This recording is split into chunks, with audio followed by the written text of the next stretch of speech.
সুপ্রিয় দর্শক মণ্ডলী, আসসালামু আলাইকুম।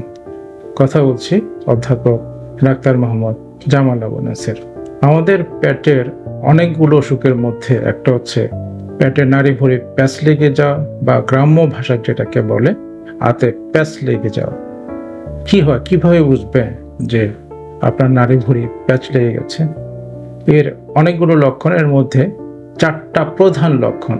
একটা হচ্ছে হঠাৎ করে সারা পেটে প্রচণ্ড ব্যথা শুরু হয়ে যাবে, বমি হবে, প্রচণ্ড বমি হবে, বারবার বমি হবে, পেট ফুলে যাবে এবং রোগী বলবে যে একদিন, 2 দিন বা 3 দিন ধরে তার পায়খানা হচ্ছে না, এমনকি বায়ু পাস করছে না। এই চারটা হচ্ছে প্রধান লক্ষণ। আচ্ছা, কেন তাহলে পেটের নাড়ি ভুঁড়ি অথবা আতে যেটা গ্রাম্য ভাষায় আমরা বলি প্যাঁচ লেগে যায়, সেই সম্পর্কে একটু ধারণা নেওয়া যায়। প্রথমত দেখা যায় যে পেটের ভিতরে যদি কোনো ধরনের জন্মগত কোনো ব্যান্ড থাকে অথবা অ্যাডেশন, একটার সাথে আর একটা নাড়ি ভুঁড়ি যদি লেগে থাকে, তাহলে কিন্তু প্যাঁচ লেগে যেতে পারে। এটা হচ্ছে প্রধান কারণ।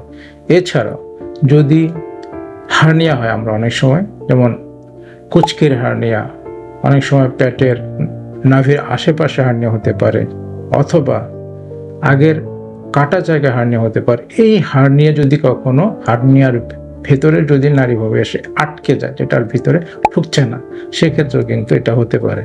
এছাড়াও যদি ক্ষুদ্রান্তে বা বৃহদান্ত্রে, বিশেষ করে বৃহদান্ত্রে যদি কোনো ধরনের ক্যান্সার হয়ে থাকে, সেক্ষেত্রেও কিন্তু অনেক সময় পেটের নাড়িভুঁড়ি আটকে যেতে পারে।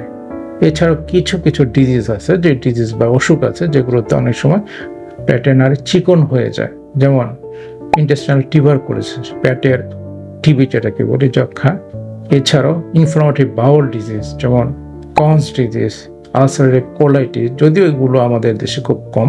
এই রোগগুলো যদি দীর্ঘদিন ধরে এই রোগে কোনো রোগী ভোগে, সেক্ষেত্রে কিন্তু পেটের নাড়ি ভুঁড়ি অনেক সময় চিকন হয়ে যায় এবং এখান থেকে অনেক সময় আটকে যেতে পারে বা প্যাচ লেগে যেতে পারে। তো এই রোগীগুলো সাধারণত খুব জরুরি ভিত্তিতে হাসপাতালে নিয়ে আসতে হয় এবং ভর্তি করতে হয়। ভর্তি করার পর প্রয়োজনীয় পরীক্ষা নিরীক্ষা, বিশেষ করে একটা এক্সরে, পেটের এক্সরে করলেই কিন্তু, একটা এক্সরে করলেই এই রোগ নির্ণয় করা যায়। এক্সরে করে যদি দেখা যায় যে এই রোগীর পেটে প্যাচ লেগে গেছে, তাহলে কিন্তু এই রোগী ইমিডিয়েটলি সাথে সাথেই ভর্তি করতে হবে। যদি সেটা না করা হয়, অনেক সময় দেখা যায় যে পেশেন্ট প্রচণ্ড জটিলতার মধ্যে পড়ে। এর মধ্যে পেশেন্টের অনেক সময় পালস খুব দ্রুত হয়, তার ব্লাড প্রেশার কমে যায়, বমির কারণে প্রচণ্ড ফ্লুইড শরীর থেকে তরল পদার্থ বের হয়ে যায় বমির সাথে, এর সাথে লবণ বের হয়ে যায়। এইসব কারণে রোগীর, যেটা বলছিলাম, যে পালস অনেক বেড়ে যায়, পেশেন্ট পানির শূন্যতায় ভোগে, তার ব্লাড প্রেশার কমে যায়, প্রস্রাব কমে যায়, অনেক সময় পেশেন্টের ইনফেকশন এবং জ্বর আসে। এগুলো মারাত্মক সমস্যা। এই অসুখের রোগীগুলো অতি সত্বর হাসপাতালে ভর্তি করতে হয় এবং আমরা সাধারণত এই রোগগুলো খেতে দিই না, স্যালাইন শুরু করি এবং অ্যান্টিবায়োটিক ইনজেকশন শুরু করি। তারপর পরীক্ষা নিরীক্ষা করার পরে অনেক সময় এই রোগী ইমিডিয়েটলি অপারেশন করতে হয়।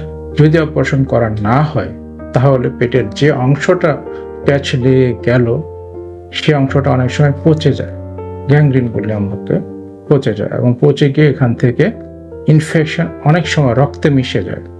এই ইনফেকশন সারা রক্তে মিশে গিয়ে বিভিন্ন অর্গান বা অঙ্গ, সেই অঙ্গগুলোকে অনেক সময় বিকল করে ফেলে এবং অনেক সময় এই রোগীর যথাসময়ে যদি চিকিৎসা শুরু করা না হয় এবং অপারেশন না করা হয়, তাহলে মৃত্যুর ঝুঁকিও কিন্তু থেকে যেতে পারে।